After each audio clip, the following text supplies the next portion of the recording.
This is the brief on Imprisoned Souls, poems of Uyghur prisoners in China. So what is this all about? Well, it's a new anthology that collects the powerful, often heartbreaking voices of 25 Uyghur poets, all of whom have been detained or imprisoned in China just for expressing themselves through their writing. We've got three main takeaways for you. First, the book really exposes a deliberate campaign of cultural erasure. Since 2014, you see, the Chinese government has been systematically targeting writers and scholars. Their previously legal writings, poems about love, faith, or their homeland, were suddenly rebranded as signs of extremism, often leading to secret trials or people just disappearing. Second, just creating this book was an immense act of dedication. The editor, Aziz Isa Elkin, spent over 5 years battling an information blackout to collect these poems. He had to piece them together from scattered books, magazines, and online archives, all to preserve the voices of friends, he says, are now languishing in Chinese prisons. And finally, this anthology is proof that the voices of the Uyghur people just cannot be entirely silenced. I mean, the poems themselves survived all the surveillance and censorship. For instance, a piece called Nameless by the poet Gumnisa Imam, who was sentenced to 17.5 years, was reportedly smuggled right out of prison and spread on social media. Imprisoned Souls ensures that the struggle and resolute spirit of silenced Uyghur poets are heard across the globe, serving as both a monument to loss and a powerful declaration of resilience. Imprisoned Souls, Unbroken Verse. By London Post, December the 18th, 2025. Imprisoned Souls, Unbroken Verse. By Raza Syed. In the boundless silence of Xinjiang's arid plains, where the sky presses down like a lid on a sealed tomb, walls rise, high, unyielding, guarded. And behind them, thousands of Uyghur lives are caught in an invisible net of surveillance, erasure, and dread. We call them imprisoned souls not only because their bodies are held in concrete cells, but because their very being is under siege. Their language outlawed, their faith forbidden, their ancient traditions systematically dismantled. Human rights investigators have laid bare the machinery of this cruelty: vast internment camps that swallow entire communities, forced labor that turns human hands into tools of the state, and so-called re-education programs engineered to strip away the core of who a people are. For those inside, the bars are far more than iron. They mark the slow death of a mother tongue, the fading of ancestral songs, the suffocation of the spirit's quiet longing for God and freedom. This is no mere injustice. It is a deliberate campaign to unmake a people, to render them invisible in their own land. Into this abyss of suffering, Aziz Isa Elkin has dared to speak. With the courage of one who has carried the weight of exile and witness, he has gathered the broken words of the detained, the silenced laments of families torn apart, and woven them into poetry that refuses to let the world forget. His voice is a lifeline thrown into the darkness, a refusal to let the cries of the oppressed dissolve into silence. In the heart of London, where the city's ancient stones echo with stories of freedom won and lost, a quiet revolution unfolded on December 16, 2025. At the Yunus Emre Enstitüsü, a cultural haven bridging Turkish heritage with the world's diverse voices, Hertfordshire Press unveiled Imprisoned Souls, Poems of Uyghur Prisoners in China. The book launch was no ordinary event. It was a defiant act of remembrance, a gathering of poets, activists, scholars, and allies who came together to amplify the cries of a people on the brink of erasure. Soft lamplight casting long shadows across the intimate room, filled with over 50 attendees, friends from the Uyghur diaspora, fellow writers, and human rights champions. At the center stood Aziz Isa Elkin, the London-based Uyghur poet and scholar whose hands have carried the weight of exile for over 2 decades.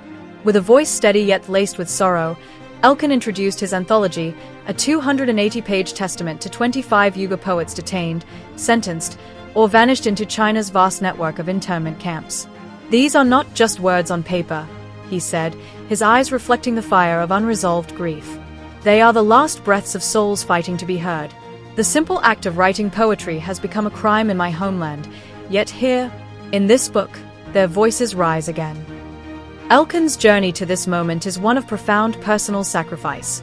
Born in Shire County amid the golden sands of the Tarim Basin, he fled to the UK in 2001 after years of harassment for his activism.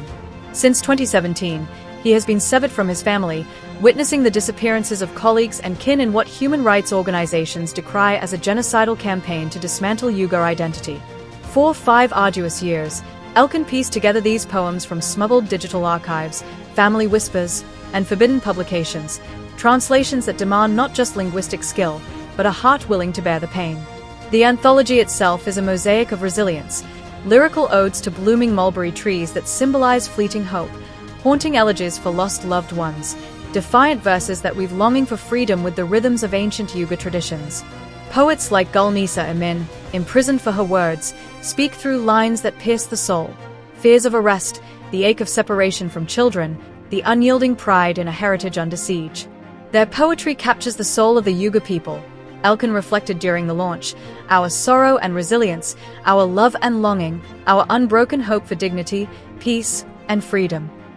As president of the Uyghur PEN Center since April 2025, Elkin's work extends far beyond this book. He has already gifted the world Uyghur poems, Penguin Random House, 2023, a sweeping anthology of 2 millennia of verse. Now, with Imprisoned Souls, he calls on humanity to act. The world must not turn away. These poets must be freed from their cold cells.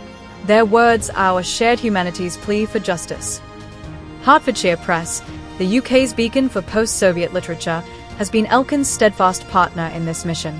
For over 2 decades, the press has championed voices from Central Asia, publishing more than 250 works across 15 countries. This book is more than literature, it's a lifeline, said publisher Murat Ekmedjanov at the event. In an era of silence, we publish to preserve and to protest.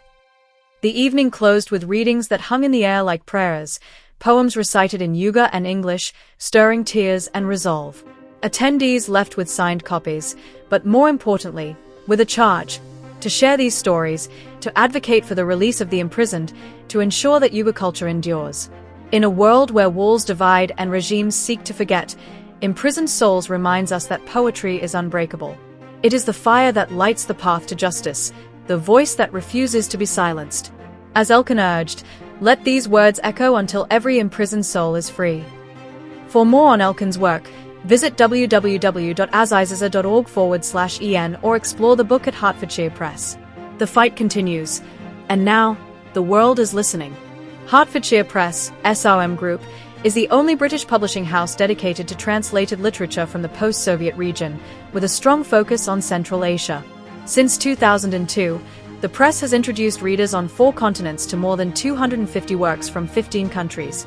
With over 1 million books in circulation and publications in 12 languages, Hertfordshire Press is committed not only to publishing but to actively promoting its authors through international festivals, global forums, and cultural partnerships.